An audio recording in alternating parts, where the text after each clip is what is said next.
Adobe Photoshop CS6 এর এবার একটি মজার অপশন সম্পর্কে জানবো, সেটা হচ্ছে আমাদের ইরেজার টুলের পর হচ্ছে ব্যাকগ্রাউন্ড ইরেজার। এই ব্যাকগ্রাউন্ড ইরেজার দিয়ে এত সুন্দরভাবে কাজ করা সম্ভব, আনবিলিভেবল। দেখেন, আমরা অনেকেই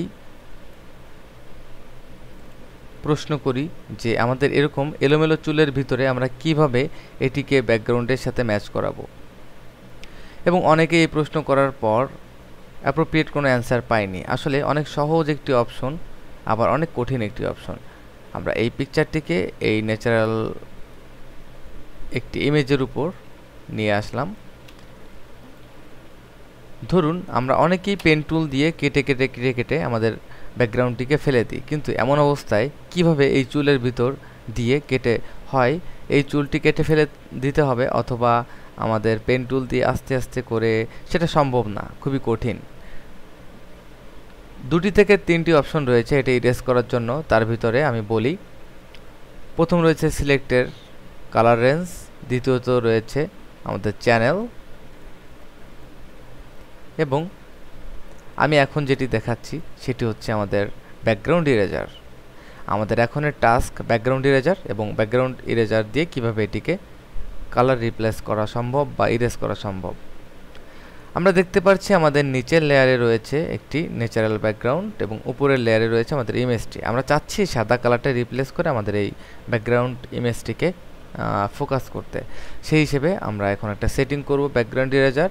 ডিফল্ট অবস্থায় আমরা যে সেটিং রয়েছে এখানে টলারেন্স 50%, এবং অবশ্যই আমাদের প্রোটেক্ট ফরগ্রাউন্ড কালার সিলেক্ট করতে হবে। এবার আমরা এখান থেকে সিম্পলার অপশনটি অন করে নিব। নর্মাল অবস্থায় আমরা এখান থেকে সিম্পলারটি অন করে নেব, এবং ব্রাশ সাইজের জন্য আমরা লেফট রাইট অ্যারো কি ইউজ করব, লেফট রাইট সেকেন্ড ব্র্যাকেট। এবার আমরা এখানে যেহেতু আমরা প্রোটেক্ট ফরগ্রাউন্ড কালার, আমরা ফরগ্রাউন্ড কালার এটা আমাদের, আমরা চুলকে সিলেক্ট করব, চুলের কালারটিকে, এবং ব্যাকগ্রাউন্ড কালারটিকে সিলেক্ট করব হোয়াইট, সাদা।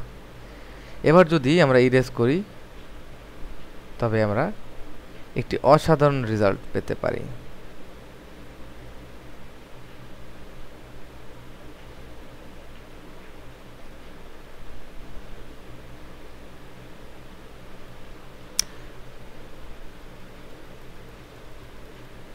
এবং আমরা আরেকটু ডিপ কালার সিলেক্ট করি এবং আবারও একটু ইরেজ করি। আমরা দেখতে পাচ্ছি যে এখানে চুলের উপর আমরা ক্লিক করলে কোনো ধরনের রেসপন্স পাচ্ছি না, কারণ এটি আমাদের ফরগ্রাউন্ড কালার এবং প্রোটেক্ট ফরগ্রাউন্ড কালার এখানে সিলেক্ট করা আছে। অসাধারণ একটি অপশন, এটি আমাদের অনেক সুন্দরভাবে কাজ করলো। এবং এখানে যে সেটিংটি আছে আপনারা ভালো করে দেখেন, আপনাদের কম্পিউটারে যদি অ্যাডোব ফটোশপ CS6 ইনস্টল করা থাকে এই অপশনগুলো ঠিক এভাবে সেটিং করেই আপনি এটি করতে পারবেন। এবং নেক্সট রয়েছে আমাদের ম্যাজিক ইরেজার। আমি নেক্সট ক্লিপে আলোচনা করছি কিভাবে ম্যাজিক ইরেজার দিয়ে কাজ করা সম্ভব। ধন্যবাদ।